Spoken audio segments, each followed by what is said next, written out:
la vision d'Afrique. The shift, yeah, aka Lyrical Arifin. Alright, that's right. Okay, yo, du KT du Kagola tay kay di sagu taru bind bu yanje te bi janj jóge ci bopp magumbalu hip hop bi bëri classe te amul élève sunu hip hop bi bëri clash te amul relève sadik bu nekk accessible média yi accessible gadu sa coran ak sa bible sar ci mission impossible li tax sunu game bi mënul dem kenn si yéen gëm. Hello ladies and gentlemen, asalaamaaleykum le monde entier, asalaamaaleykum les chers internautes. maa ngi leen di ziar bu baax di leen jox seen wàccuwaay comme toujours. C'est DJ Big xale bi yaayam yaakaar, l'homme qui n'a pas peur d'avoir des cœurs. waa ji approuvant te kenn du ko teg bon nee naa la I am the future of the world people. maa ngi leen di ziar bu baax comme toujours. Bienvenue sur votre émission Tout se passe ici, l'émission qui ne va jamais partir d'ici. lépp fi lay xewee te fi la koy ñëpp di géwee. On est ici sur votre chaîne Mak Pro TV, la vision d'Afrique. télé bi nga xamante ni nii depuis bi mu ñëwee yaakaar naa ne jaaxle jeex na. tey nag dama invité benn ndaanaan boo xamante ni nii mu ngi bàyyeekoo ba Saloum, tu vois, tudd Flac Djiz, l'une des meilleures de sa génération. rapport bi nga xamante ni nii il est talentueux. jóge ba Parcelles tey rien que pour bégal leen, rien que pour wax jaar-jaaram, pour wax carrière am du ma def lu dul woo ko ci biir plateau bi.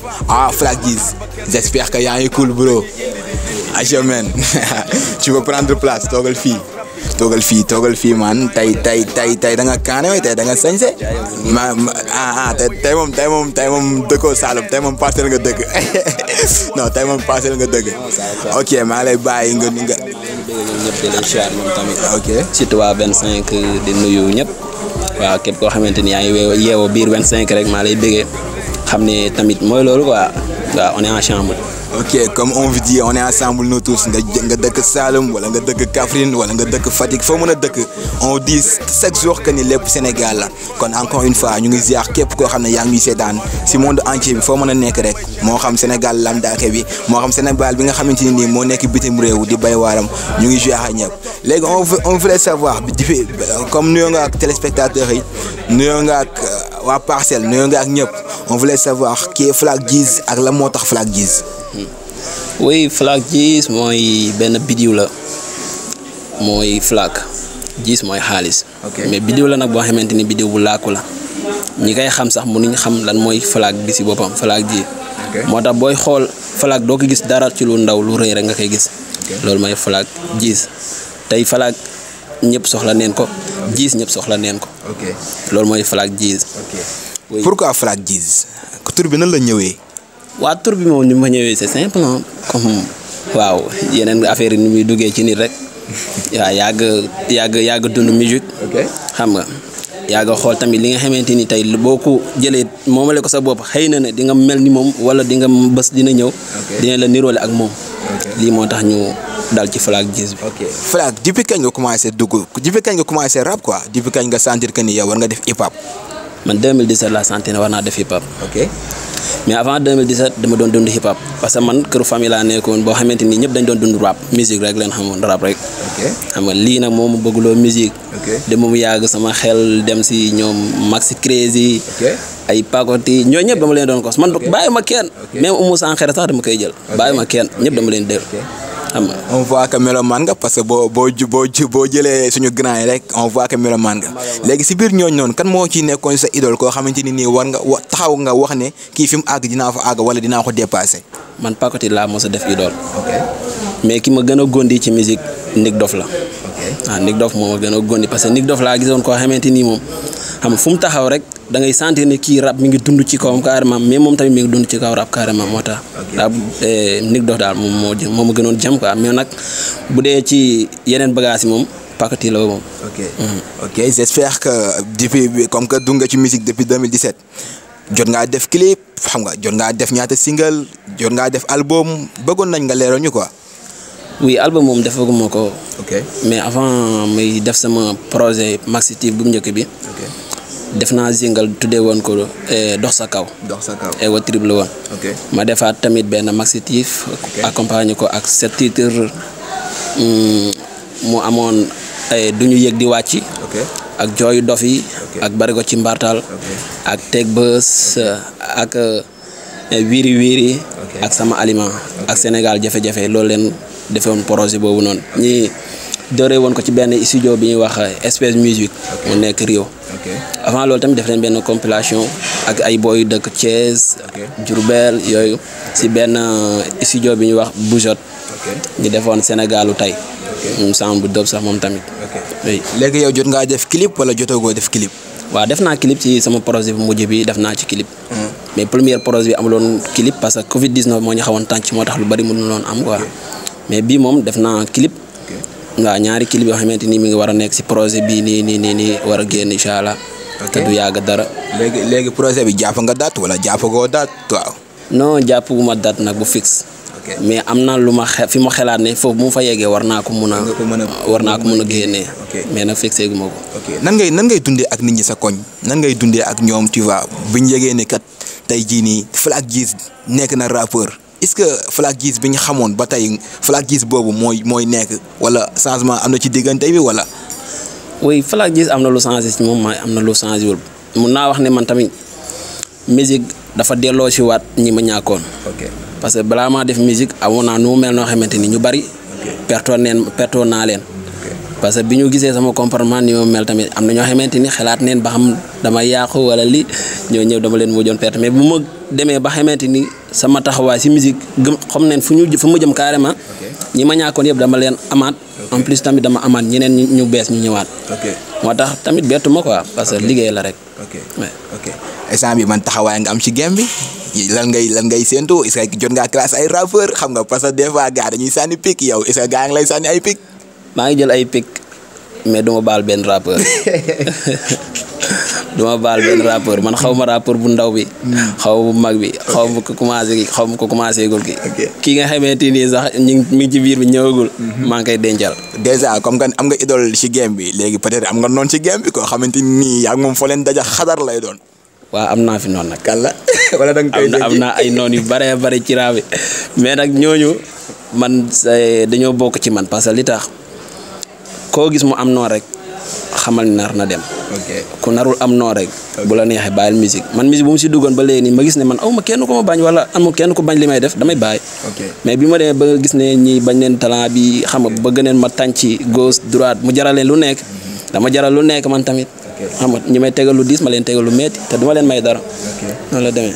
léegi j'espère que ni gars yi nga xamante ni ñoo ñuy seetaan ñu ngi toog naan Flac Guiss moom peut-être moom fan la bëgg a àgg ci game bi moom pare na pour internationaliser notre hip hop yóbbu ko à l'international wala moom fii rek la kii quoi. dégg lu mu la wax sànq maa naan la umu sànq sax dama koy cons man bàyyiwuma kenn.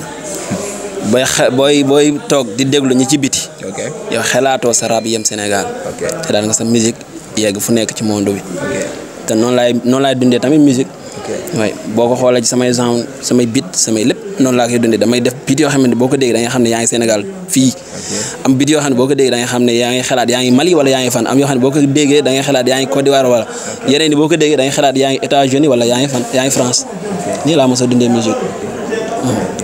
léegi bëggoon nañ nga xuus ci projet bi wax gars yi projet bi ak projet bi ñoo koy produire tu vois ak fan la tollu xam nga wax gars yi tamit après na ñuy def ba am projet bi xam nga nga leeral ñu ci quoi mooy loolu. waaw projet bi maa ngi koy joobe benn studio bi ñu wax Big Brand Music ak benn DJ bu graw bi ñuy wax Wagabit Baba Ndiaye ak sama benn xarit mu nekk Maxi ñoom ñëpp ñu jàpp ci projet bi vraiment. ñu liggéey si liggéey bu am solo te xam naa ne projet bi du yomb quoi du yomb. ñaata titre la am. ndax 6 titres la. projet bi philosophie la tudd. philosophie waaw. ñu accompagné ko ak 6 titres moom tamit. premier titre bi mooy tudd Galsen Réanimation. moom boo xoolee comme si lu ñuy dund nii rek foofu leen ko xama bi ci topp mi ngi tudd puissance mentale. moom tamit thème la. beneen bi ci toppaat mi ngi tudd ala accu moom tamit clip neen ko par exemple beneen bi mi ngi tudd gént gi ana bi ci nekk tamit mu tudd Kocca Barma xam nga parce que boobu moom wolof bu la bu seet weej amul leneen moo tax Kocca Barma la tudd xam nga ak beneen chanson bi ñuy wax avec plaisir boobu sànnu xam nga rek comme xale yi la waaw. pourquoi philosophe la moo philosophe lan moo ko indi. waaw philosophe foo ko déggee rek xamal ne mooy xel buy xel li loolu mooy philosophe. parce que képp ku ñuy dàkkanteel nga ne kii philosophe la rek. xamal ne am na lu diis lu ko yàlla teg si biir boppam bi. lu ñëpp soxla. moo tax tamit projet bi dañ cee préparé ku nekk. xale mag ndaw ñëpp. képp koo xamante ni tamit yaa ngi dund rek. hip hop ak ku ko dundul ak ki nga xamante ni tamit yaa ngi ci biir wala yaa ngi ci biti. boo déggee yaa ngi ci biir wala yaa ngi ci biti mooy ñi nga xam ne ñi ngi ci biir suuf ak ñi nekk sax si biir suuf. tey dañ ci gis seen bopp loolu tax sama projet bi tudd philosophie. léegi projet bi mën nañ ko xaar fii ak kañ. waaw projet bi mën nañ ko xaar fii moom xam naa du génn 2022 bi. man xam naa loolu du génn 2022 bi incha allah. tamit clip bi incha allah du yàgg dara. waaw le 5 août ñu ngi war a defaat beneen clip bi. waaw xaw ma nag ban la war a doon ci sang ni parce que boobu dama koy laakal gars yi bëgguma ñëpp dégg ko yaa ma gën a xam daal. waaw kon ça fait un énorme plaisir ñu partager plateau bi ak yow mais bëggoon nañu xam man parce que chaque jour sama dernier laaj day nekk comme bi nga xamante ni ñëpp kontaan nañ wax nga ci carrière bi tu vois wax nga tamit projet bi ñaata gel nga am. non gel moom li mu ci am bariwul gel moom li mu ci am bariwul parce que kenn laa ci mos a am mu trahir ma bëgg. non saa daa mel dañuy nax de. non dama trahir bi ma trahir ci laa bëggoon doon. mu ngi ñuy seetaan de te nga wax ñaata gel nga am rek wala bu fekkee tamit. non mooy loolu. instant yii amuma dara dañ maa teewaay depuis boobu léegi nag. maa ngi jàpp ci yàlla nii rek xalaatuma dugalaat keneen nag parce que li ma ñëwaloon moom métti. wala da ngay xaar à ce que ñoom ñu ñëw doxaan la. ba tey mun na nekk mais instant bi nag moom bu ma la waxee dëgg moom. ki ma yor ni doy na ma sëkk mooy musique. waaw musique moom instant yi bu ma la waxee moom moo dëgg moom. moo nekk sama gel moo nekk sama lépp. ok ça fait un énorme plaisir encore une fois ñu partager ak soirée bi di la wax li tubaab waxoon rek tout ce qui commence à beauté se termine à beauté bëggoon nañ aussi nga remercier ñi nga xamante ni ñoo la jàppale ñu tàggatoo. waaw di jàppale di remercier waa Parcelles nga xamante ni ñoom ñëpp jàpp neen ci yoon bi may ñëw di bëgg tamit ku ne mel ni sama xarit diet yi parce que moom tamit yàgg na ma ñaax ci lu mel nii. dama koy wax tamit bro maa lay bëggee bu baax. parce que gis neen ni ngay jàppale xale yi. di bëggee tamit sama xarit mag pro. xam nga di ko wax tamit fi nga ko jàpp fii la quoi. parce que ni muy def nii bu fekkoon amoon nañ ñu bari ñuy def nii amaana Rap Galsen dina dundaat. xam nga dina gën a yëkkati ko waat. mais nag alhamdulilah xëy na dina gën a ñëw kon maa ngi koy sant moom tamit maa ngi koy bëggee. di ko wax ne ko waaw moo xam li mu bëgg yàlla na ko kun fa yokkoon defaral rek. loolu la quoi en fait. Ok, merci les gars, merci les chers internautes. Comme on vous dit, c'est DJ Big xale bi yaayam yaakaar l'homme qui n'a pas peur de voir des cœurs. lii mooy émission tout se passe ici lii mooy lépp fii lay xewee te fii la koy ñëpp di géwee fii nag ndaanaan yëpp a fiy daje moo xam artiste nga artiste boo mënti doon rappeur musicien mbalaxmaan lépp loo mënti doon leen xamal ne fii kii toog mën nga fee toog kon ñu ngi leen di dox di dig daje ci yeneen émission ci yeneen plateau avec xale bi yaayam yaakaar maa ngi bëggee sama frère mag Alliance Messi xale bi nga xamante ni nii lu ma filmé wul baaxul mon frère one love moom nag dafa bëgg daf ma fan mais kontaan naa ci yéen beneen rendez-vous bi après lay doon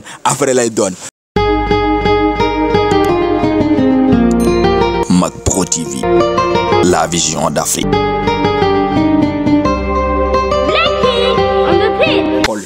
DJ Big li may woy yaay borom émission bu neex mi li may woy yaa ko moom ki gën ci leer ci télé yi li may woy yaay borom jaayul fan ko mëne DJ Big yaa ko moom